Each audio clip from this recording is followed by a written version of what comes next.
যুক্তি তর্কের অনেক ঊর্ধ্বে হচ্ছে ভক্তি। ভক্তি যেখানে স্থান পায় সেখানে যুক্তি চলবে না।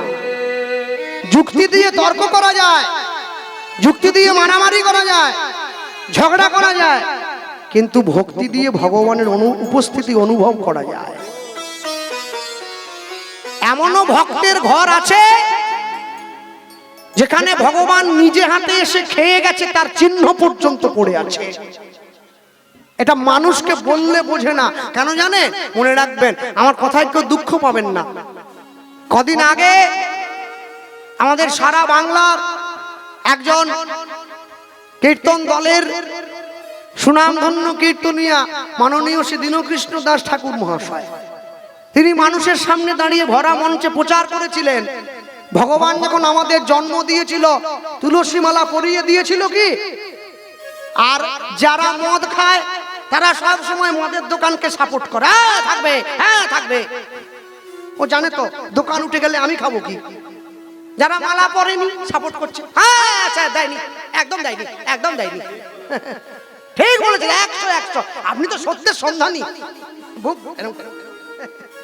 উনি তারপরে বলছেন, ভগবান যখন মালা পরিয়ে আমাদের জন্ম দেয়নি, আচ্ছা ভগবান যদি জানতো এত মালার গুরুত্ব তাহলে পরিয়ে জন্ম দিত।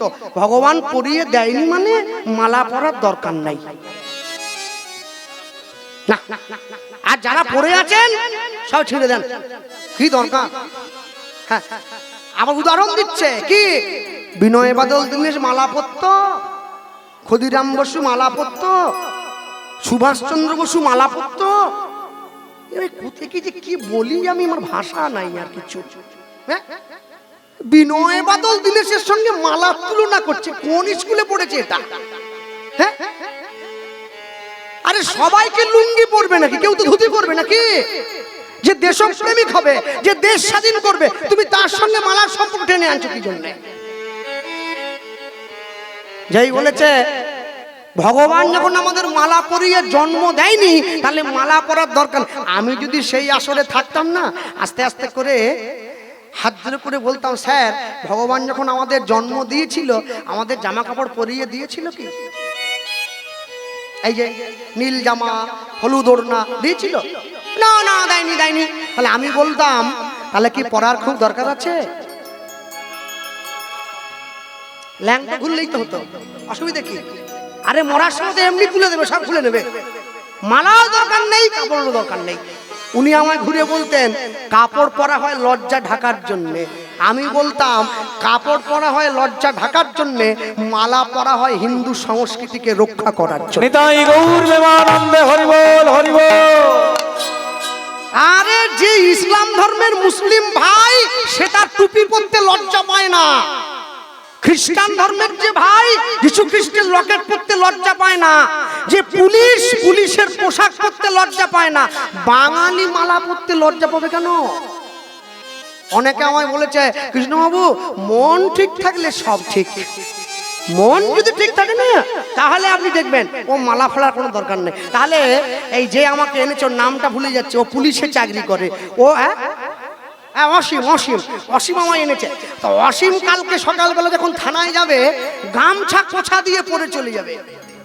ওকে বড়বাবু জিজ্ঞাসা করবে, অসীম পোশাক কোথা, গামছা কেন? ও যদি বলে মন যদি ঠিক থাকে না স্যার তাহলে সব ঠিক। আমার তো মন পুলিশ, মন যদি পুলিশ হয় স্যার আর পোশাকে ঝেঁটিয়ে দূর করে দেবে অফিস থেকে। তুমি চাকরি করতে এসেছো মালা পরনি, তুমি চাকরি করতে এসেছো পুলিশের পোশাক পরনি, তোমাকে কি পুলিশ বলে মনে হয় নাকি? সরকার এমনি দিয়েছে পোশাক। চাকরি করতে গেলে যেমন পুলিশের পোশাক পরতে হয়, স্কুলে গেলে যেমন স্কুলের পোশাক পরতে হয়, হরিনাম সংকীর্তন গাইতে গেলে মালা তিলকটাও নিতে হয়। যদি না নাও সমাজ তোমাকে ভালো চোখে দেখবে না। আর আমার কোনো বিষয়ে কোনো অভিযোগ নেই, আমার অভিযোগ একটা বিষয়ই ছিল, আছে, থাকবে। সেটা কি?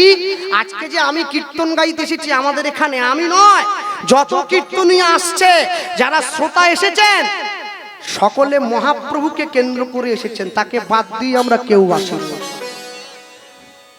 তাহলে যে মঞ্চকে ব্যবহার করে আমি মহাপ্রভুর সাপোর্টার হয়ে আমি মহাপ্রভুর দেওয়া মঞ্চকে ব্যবহার করে লক্ষ লক্ষ টাকা বাড়ি নিয়ে যাব, যে মহাপ্রভুর মঞ্চকে ব্যবহার করে আমার গাড়ি বাড়ি সোনা দানা সব হবে, আমি কি করে আসরে দাঁড়িয়ে সেই মহাপ্রভুকে অপমান করব? এটা সবাই মেনে নিলেও আমি মানব না। কেন? হ্যাঁ, আপনি যদি প্রতিবাদের মঞ্চ গড়ে তুলতে চান, আপনি মুক্ত মঞ্চ গড়ে তুলুন, আমিও গিয়ে আপনার দলে নাম লেখাবো। কীর্তনের মঞ্চ ব্যবহার করে আপনি মহাপ্রভুকে ছোট করবেন, রাধারানীকে মাল বলবেন, কৃষ্ণকে অসুর বলবেন, এটা মেনে নেব না। মনে রাখবেন, সারা জীবন ধরে অনেকটা ভালো কাজ করলে তবে ভালোর তকমা পাওয়া যায়, আর সারা জীবন ধরে একটু খারাপ কাজ করলেই না লোকে আপনাকে খারাপ বলে দেবে, ভালো বলে কেউ বলবে না।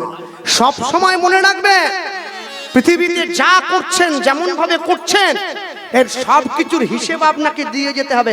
আজকে দুপুরবেলাও আমার কাছে ফোন এসেছিল, ওনার কিছু ভক্তময় ফোন করেছিল, আমরা যাচ্ছি, আমি চলে আসুন। কোথায় আছেন? রাধা গোবিন্দ মন্দির উস্তি। বলে যাচ্ছি আমরা, আসুন, আপনাদের সাদর অভ্যর্থনা রইল।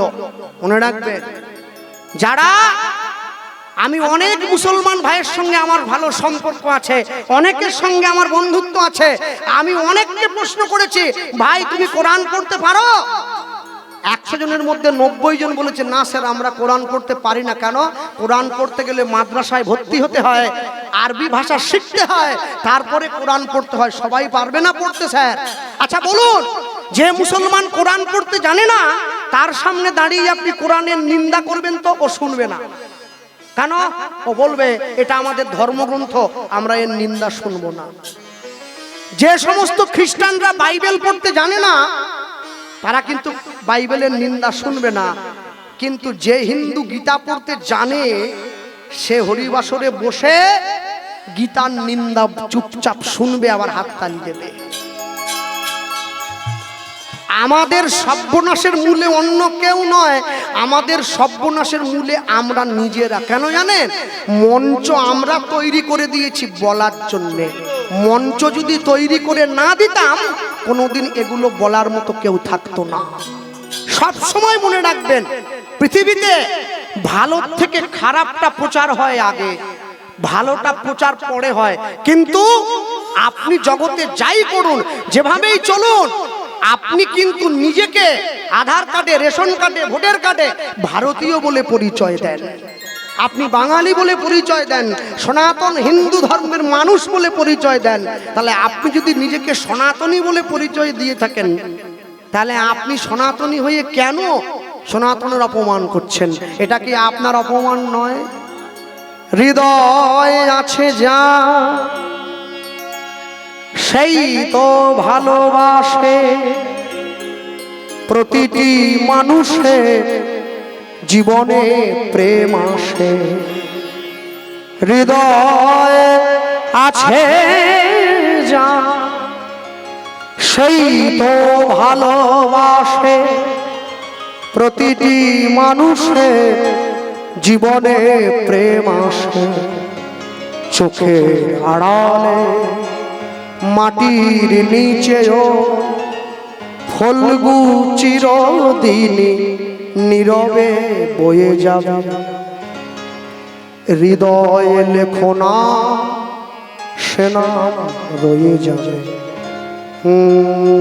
যদি কাগজে লেখো না, কাগজ ছিঁড়ে যাবে। পাথরে লেখো না, পাথর ক্ষয়ে যাবে। হৃদয়ে লেখো না সে নাম রয়ে যাবে। মালা সবাই পড়বেন। আমি প্রচার করে গেলাম আজকে। হাড়ি মুচি মেথর ডোম তেলি কামার কুমোর ব্রাহ্মণ ক্ষত্রিয় বৈশ্য শূদ্র পণ্ড হালদার নস্কর তপ্ত পাইক যে আছে মালা সবাই পড়বে। যে আমিষ খায় সেও মালা পড়বে, যে মাছ মাংস ডিম খায় সেও মালা পড়বে, যে মদ খায় সেও মালা পড়বে, যে নিরামিষ খায় সেও মালা পড়বে। তবে যে আমিষ খায় সে মালাটা কণ্ঠের থেকে নামিয়ে পড়বে, যে নিরামিষ খায় সে মালাটা গলার সঙ্গে লাগিয়ে পড়বে। কেন পড়তে বললাম জানেন? আগে লাইনে তো দাঁড়াও, তবে তো ডাক পাবে। লাইনে না দাঁড়ালে ডাক পাবেন কি করে? আর যে সমস্ত মেয়েরা স্কুল কলেজে পড়ে, এদের মালা পড়তে লজ্জা হয়, রাত্রিবেলা ঘুমানোর সময় তুলসীর মালা গলায় পরে ঘুমোবে, সকালবেলা ঘুম থেকে উঠে মালা খুলে বালিশের নিচে রেখে দিয়ে ঘরের বাইরে বেরোবে। একদিন, দুদিন, 3 দিন, 4 দিনের দিন দেখবে গলার মালা গলায় রয়ে গেছে, তুমি ঘরের বাইরে এসে গেছো। নিতাই গৌর প্রেমানন্দে হরি বল হরি বল। কোনো দিনের জন্য কোনো কিছুর বিনিময়ে নিজেকে বিসর্জন দিও না। Health lost, something lost, wealth lost or something lost, money lost or something lost, but character lost is everything lost. নিজের সম্মান একবার যদি হারিয়ে যায়, নিজের সম্মান একবার যদি চলে যায়, আর কোনোদিনের জন্য ফিরে আসে না। একটা বিরাট বড় বাড়ি, বাড়িটাকে ধ্বংস করে দেওয়ার জন্য ছোট্ট একটা দেশলাই বাক্স, তার থেকে আরো ছোট দেশলাই কাঠি, ওইটা হলে যথেষ্ট হয় একটা বাড়িকে জ্বালিয়ে দেওয়ার জন্য। একটা বিরাট বড় গোটা জীবন আমাদের, এইটাকে জ্বালিয়ে দেওয়ার জন্য একটা বাজে কথাই যথেষ্ট। সৎসঙ্গে স্বর্গবাস, অসৎ সঙ্গে জাতি নাশ। ভক্তমণ্ডলী, ভক্তিমতী মায়েরা, মা যখনই ঘরের বাইরে বেরিয়ে এসেছে, ভগবানের নাম করতে করতে ঘরের বাইরে কৃষ্ণ কৃষ্ণ কৃষ্ণ কৃষ্ণ কৃষ্ণ কৃষ্ণ কৃষ্ণ হে হরি হরি বল, কৃষ্ণ কৃষ্ণ কৃষ্ণ হে, কৃষ্ণ কৃষ্ণ কৃষ্ণ কৃষ্ণ কৃষ্ণ কৃষ্ণ কৃষ্ণ হে, কৃষ্ণ কৃষ্ণ কৃষ্ণ কৃষ্ণ কৃষ্ণ কৃষ্ণ হে। একটু হাত তোলা যাবে? হ্যাঁ, তালি দেওয়া যায়। কৃষ্ণ কৃষ্ণ কৃষ্ণ কৃষ্ণ কৃষ্ণ কৃষ্ণ কৃষ্ণ কৃষ্ণ কৃষ্ণ কৃষ্ণ কৃষ্ণ কৃষ্ণ কৃষ্ণ কৃষ্ণ হে, কৃষ্ণ কৃষ্ণ কৃষ্ণ কৃষ্ণ কৃষ্ণ কৃষ্ণ কৃষ্ণ হে, হরি হরি বল, কৃষ্ণ কৃষ্ণ কৃষ্ণ হে, কৃষ্ণ কৃষ্ণ কৃষ্ণ কৃষ্ণ কৃষ্ণ কৃষ্ণ কৃষ্ণ হে, কৃষ্ণ কৃষ্ণ কৃষ্ণ কৃষ্ণ কৃষ্ণ কৃষ্ণ কৃষ্ণ হে, কৃষ্ণ কৃষ্ণ কৃষ্ণ কৃষ্ণ কৃষ্ণ কৃষ্ণ কৃষ্ণ হে, কৃষ্ণ কৃষ্ণ কৃষ্ণ কৃষ্ণ কৃষ্ণ কৃষ্ণ কৃষ্ণ হে। আরে বলিয়ে ভাই ভগবান কৃষ্ণচন্দ্র কি জয়। হ্যাঁ।